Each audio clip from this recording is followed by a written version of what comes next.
जय गणेश, जय महाकाल, जय मां परांबा। नमस्कार दोस्तों, आज बात करेंगे राशियों की ही, लेकिन दिन व रात्रि से संबंधित राशियां, कि दिन में कौन सी राशियां बली होती हैं और रात्रि में कौन सी राशियां बली होती हैं और इसका हमारे ऊपर क्या प्रभाव पड़ता है, ये भी आप आसानी से समझेंगे। अपने आचार विचार को, अपनी आदतों को आज आप बहुत अच्छी तरीके से समझ सकते हैं। आपके पास एक मौका है, तो आप इसको देखिए। अंत में एक उदाहरण के साथ इसको मैं आपको समझाऊंगा कि वो आप अपने ऊपर कैसे अप्लाई करें। तो करते हैं आज के विषय का श्री गणेश।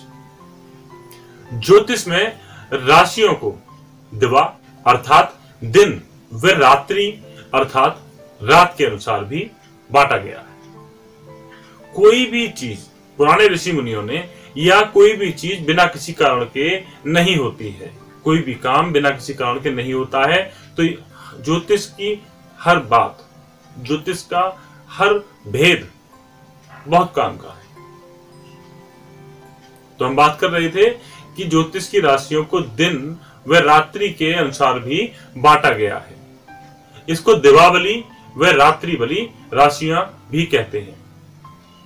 दिवाबली राशियां वो हैं जो दिन के समय अधिक बलशाली होती हैं, उनका प्रभाव ज्यादा होता है दिन के समय। उनके जो काम हैं, उनके जो कारक हैं, वह ज्यादा बली होते हैं, ज्यादा प्रभावी होते हैं दिन के समय में। उन राशियों को दिवाबली राशियां कहा जाता है। ठीक इसी प्रकार जो रात्रि बली राशियां हैं, उनके बारे में भी यही है कि उन राशियों में रात के समय ज्यादा बल रहता है, यानी कि वह राशियां रात के समय ज्यादा एक्टिव रहती हैं।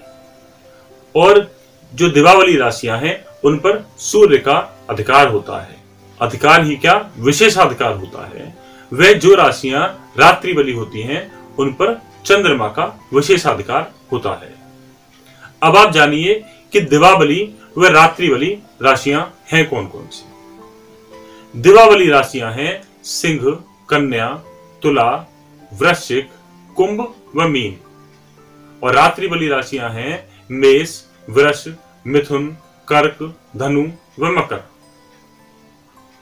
तो नंबर से देखें तो दिवाबली राशियां 5, 6, 7, 8 और 11, 12 ये राशियां दिवाबली राशियां हैं।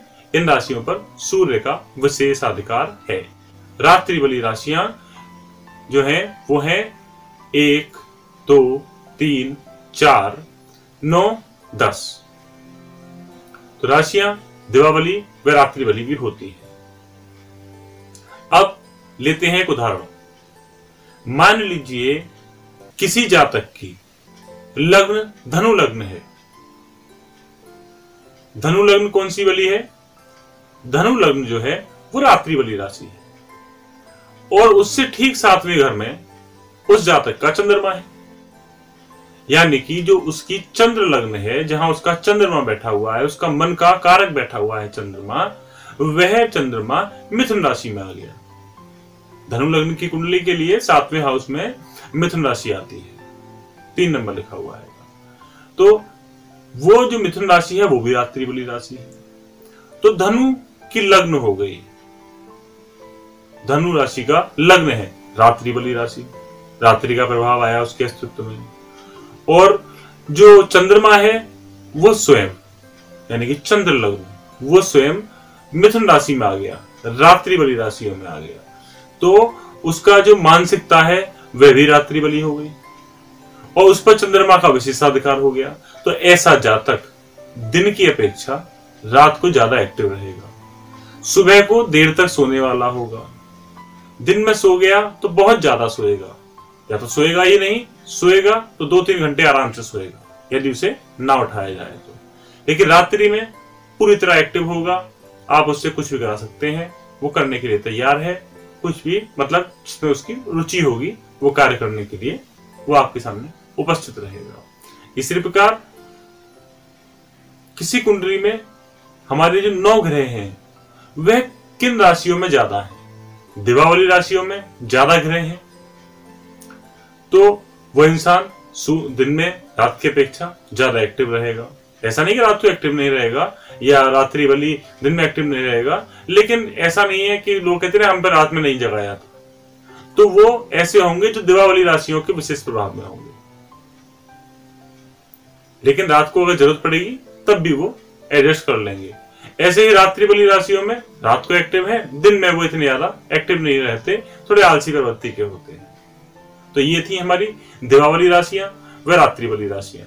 आप अपनी कुंडली खोलिए, चेक कीजिए आपका लग्न कौन सा है, आपका चंद्र लग्न कौन सा है, आपका जो ज्यादातर ग्रह है वो किस राशि में बैठे हुए हैं, आपकी कुंडली के कारक ग्रह किस राशि में बैठे हुए हैं, और उससे अपने ऊपर इसका प्रैक्टिकल कीजिए। बिना प्रैक्टिकल के आपको ज्योतिष की ABCD समझ में नहीं आएगी, लिख के रख लें। प्रैक्टिकल करें अपने ही कुंडली पर, क्योंकि इंसान अपने बारे में सबसे ज्यादा जानता है, तो सही गलत का अंदाजा आपको अपनी कुंडली पर सबसे ज्यादा होगा। तो फिर मिलते हैं किसी और विषय के साथ। नमस्कार। तो दोस्तों, कैसा लगा आपको आज का विषय और विश्लेषण? कमेंट करके बताइए। वीडियो को लाइक करें, वीडियो को शेयर करें, और यदि आपने अभी तक अपना ये चैनल सब्सक्राइब नहीं किया है तो अभी करें, और साथ में बेल का आइकन भी दबाएं। दोस्तों, यदि आप हमसे अपनी कुंडली का विश्लेषण करवाना चाहते हैं या कोई भी सलाह लेना चाहते हैं तो आप हमसे हमारे व्हाट्सएप पर संपर्क कर सकते हैं, फेसबुक पेज पर अपॉइंटमेंट दे सकते हैं, या कॉल करके बात करने के लिए आप कॉल मी 4 ऐप के माध्यम से हमें कॉल कर सकते हैं और हमसे बात कर सकते हैं। तो दोस्तों, मिलते हैं अगले वीडियो में। तब तक आप लोग स्वस्थ रहें, मस्त रहें, प्रसन्न रहें। धन्यवाद।